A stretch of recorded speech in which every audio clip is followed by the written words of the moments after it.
Malaysia. Good start from Nagashima. Good start from Diego on the second row as well. Not so good initially from the getaway is Alex Marquez, and here comes Brad Binder. He was going to surely lead into turn one here in Malaysia. That's the dream start then for Brad Binder. Alex Marquez slots into second place. Nagashima gives Xavi Vieja a bit of a rub. That puts the Spaniard down into fifth place. Luti now around the outside of turn number two. Luti's made no progress, starting fifth. He's fifth through turn three. On board with Binder then, he leads on the climb up towards turn four. Alex Marquez then in second place. Well, somebody's off at turn number three. Who was that at the back? Sam Lowe's. I don't know whether he was giving a little bit of a nudge there, but Sam Lowe's has been grass tracking at high speed through turn number three. Not the place you want to be off the circuit here at Sepang. Oh, a bit of a twitch on the front end there from Nagashima. Further back, Martin has not got off to the best of starts. He's got a bit of work to do early on. No movement so far for Tom Luti. He started fifth, he stays fifth for now. Sam Lowe's got rammed off the circuit in Phillip Island early on last weekend. That's why he didn't come back to the pack. Jorge Martin is picking his way through. Fabio Di Gianantonio, he briefly had the advantage over the two former Moto3 rivals. Di Gianantonio, though, takes it back. Nagashima thought about a look up the inside there of Alex Marquez. A wide approach into turn 9 from Brad Binder, but it's still the same. Binder leads from Alex Marquez as they come over turn 10. Jorge Martin trying to make up as much time as possible. Only one place picked up right now by Jorge Navarro. He started 15th, the speed up man only 14th at the moment. He's got the likes of Bastianini, Lecco over Manzi to negotiate through before he can even think about charging towards the top six. Alex Marquez won't mind this so far. It's been a clean first lap, even if it is Binder up ahead of him. Onto the back straight we go. Luti now desperate to get into the slipstream of Xavi Vieja. Yeah, Vieja could do with just holding up that Luti here a little bit, doing a favour for his Mark BDS teammate Alex Marquez. We're on board with said Spaniard. Sideways, no great surprise there was Brad Binder, and Alex Marquez is so deceptive though. He's been pretty imperious so far this year. Turn 14. It's way too hot, in too wide. He had to sit it up a bit, otherwise he could have potentially lost the front end. Yeah, that could be critical, absolutely pivotal here in Malaysia, because Alex Marquez then hits the front in such an important race for him.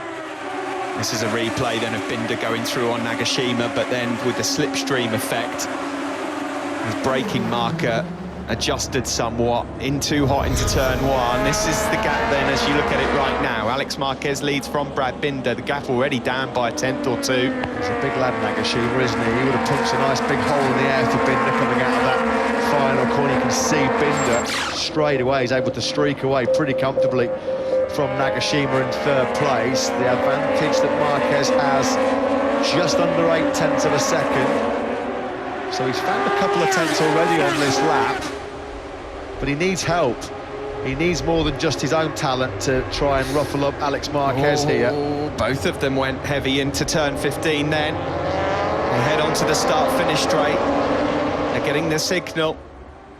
0.7 the lead for Alex Marquez. They cross the line, 13 laps remain.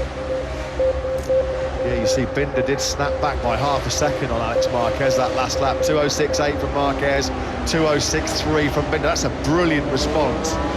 That mistake, how quickly did he regain his composure and coolness in pretty testing circumstances. The world title is on the line here for Marquez, Binder and Luti. Jorge Navarro can still mathematically win the championship, but he's down in 9th at the moment.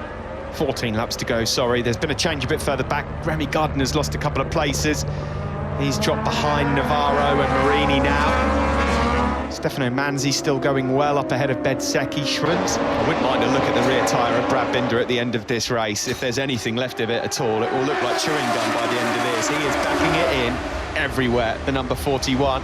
He wouldn't make a bad speedway rider, would he, Brad Binder, the way he attacks turn 15. He's sideways absolutely everywhere. When was the last time anybody saw on corner entry Brad Binder's wheels both in line? Maybe the warm-up lap. Luti just cannot get under 9 tenths of a second to Marquez. Luti, you can see there, he's quite quickly broken away from Nagashima.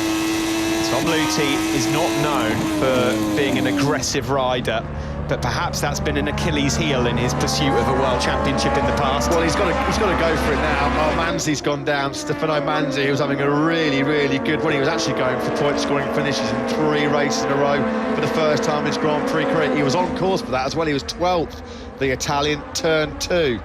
Second time of the weekend, he's been down at turn 2 for Manzi, so that 3rd points in a row looks like it's gone away. Blimey, Augusto Fernandez almost launched it at the scenery there as well to join him. So here we go then. Binder leads from Marquez. Luthi is closing. Yeah, I was just about to say, Luthi's just got to go for it. Kitchen sink's got to be coming now from the Swiss rider, because he knows if he doesn't beat Marquez, he's out of it. The world title is over.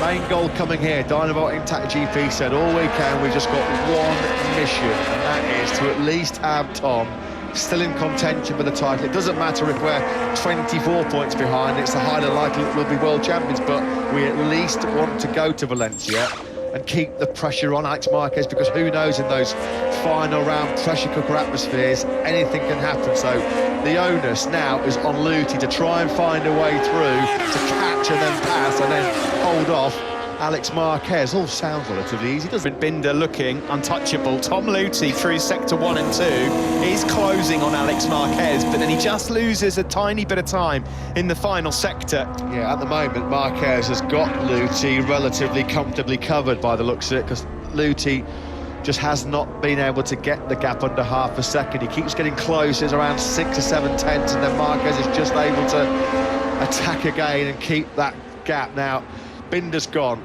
Binder's now 1.1 seconds clear of Alex Marquez. The top 3 in the World Championship, all still in contention on your screen from the helicopter. Binder, the race leader, looking for back-to-back wins. Alex Marquez at the moment, here he is, on to be, set to be, world champion right here today, as things stand. But this man, Tom Luthi, the wily old fox, can he have his say and take this to another round? Sam Lowe's just crashed. He was up inside the top 12. I think he'd managed to make some decent progress after what happened in the opening lap, but he's gone down again. That's happened way too many times this year for Sam. It's a battle of survival out there now. That's no points for Sam Lowe's in the last 4 races. Hasn't got a great record here in Sepang, and that continues. Gardner's involved as well in this one, so let's see what's happened. Gardner's still out on circuit. So, into turn 9. Oh, blimey. I mean, Sam wasn't going to make that call in a million years.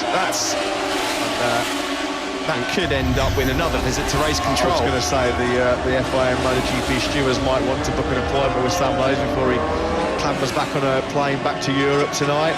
4 laps to go and no change really in the gaps here at the front.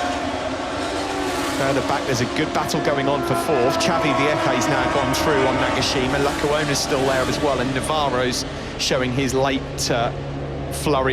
Thoroughly deserves his victory, but it's not enough. It's too little, too late. And as we come into the final corner, the crowd are on their feet. Brad Binder here is going to take the victory. And Alex Marquez here, the Strella Galicia Mark VDS rider, the 23-year-old, is going to be the Moto2 World Champion. Binder wins.